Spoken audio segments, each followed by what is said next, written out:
नमस्कार दोस्तों, upgrade your skill YouTube channel में मैं आशीष कुमार आपका स्वागत करता हूं। आशा करता हूं आप सब स्वस्थ होंगे और अच्छे होंगे।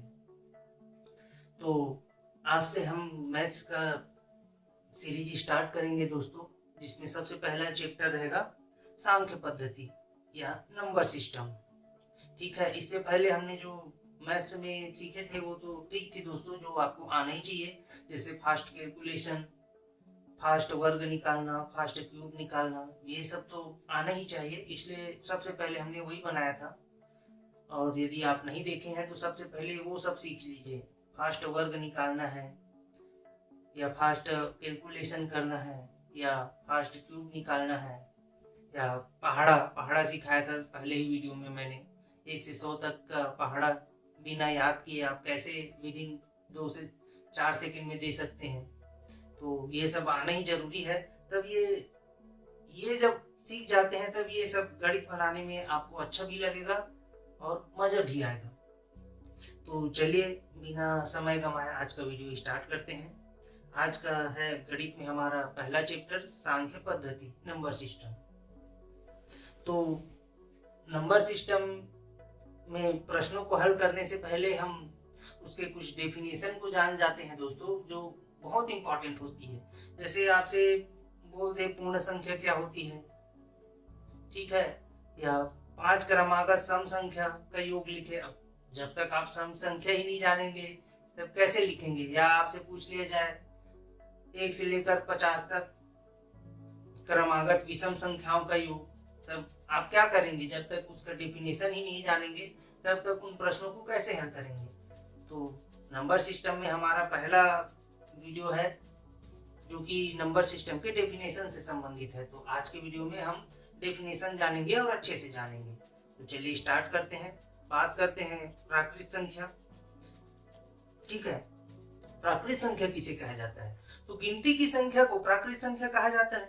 ठीक है, जिसको हम गिनते हैं उसे प्राकृत संख्या कहते हैं। जैसे 1 2 3 4 5 6 इत्यादि, है नहीं।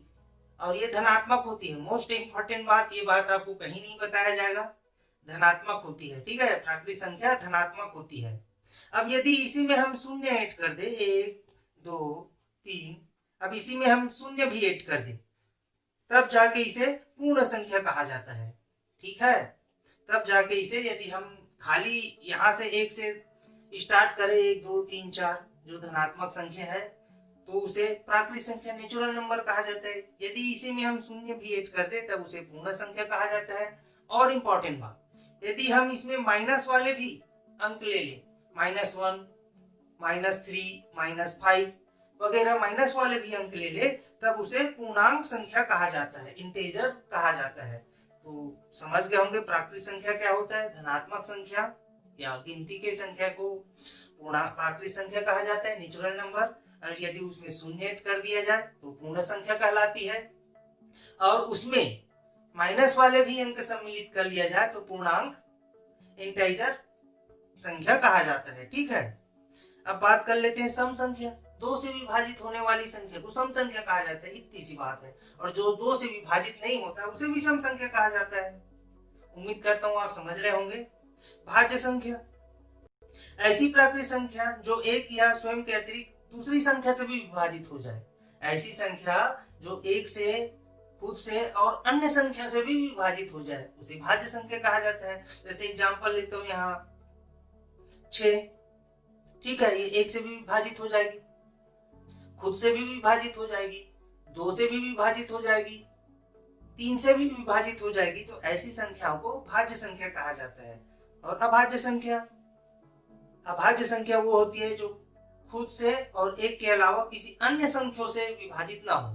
ठीक है, जैसे एक नंबर ले लेता हूँ 23, ये 1 से विभाजित हो जाएगी, ठीक है, खुद से भी विभाजित हो जाएगी, पर क्या ये अन्य से विभाजित होगी, नहीं होगी ना। तो ऐसी संख्याओं को अभाज्य संख्या कहा जाता है।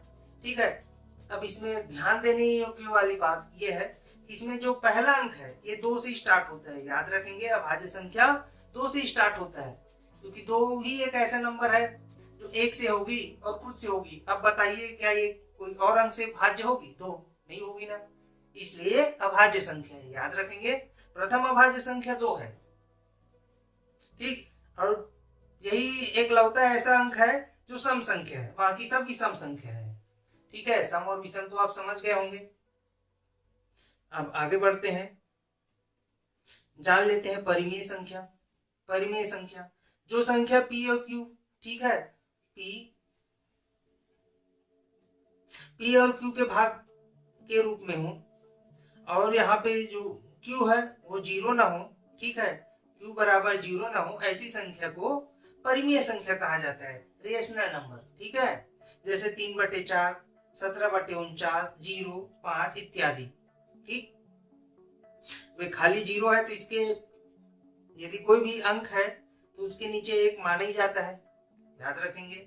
ये 5 है तो उसके भी नीचे में 1 माना ही जाएगा, जो कि समझ लो ये 0 p है तो ये q है।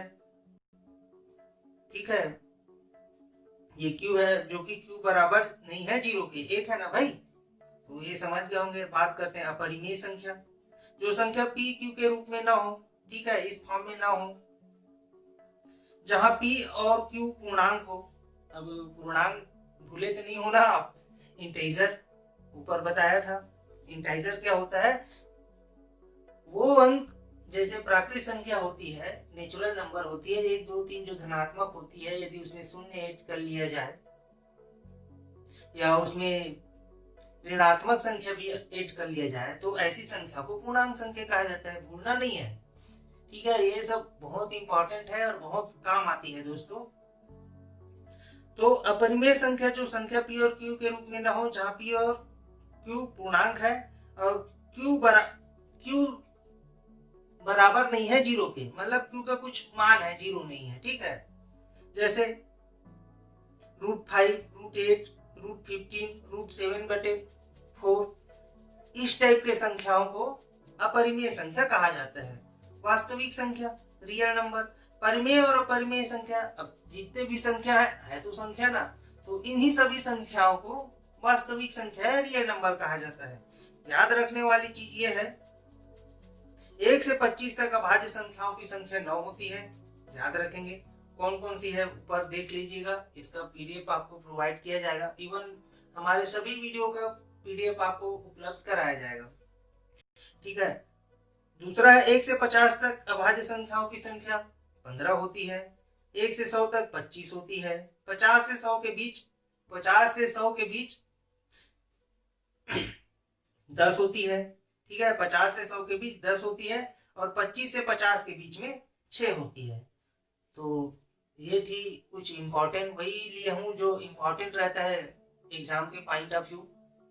तो ये थी नंबर सिस्टम की कुछ डेफिनेशन। उम्मीद करता हूँ ये आपको पसंद आएगी, और यदि आपको पसंद आए तो कृपया हमारे चैनल को लाइक और सब्सक्राइब जरूर कीजिए, क्योंकि आपकी लाइक और सब्सक्राइब हमारे लिए बहुत मैटर करता है दोस्तों।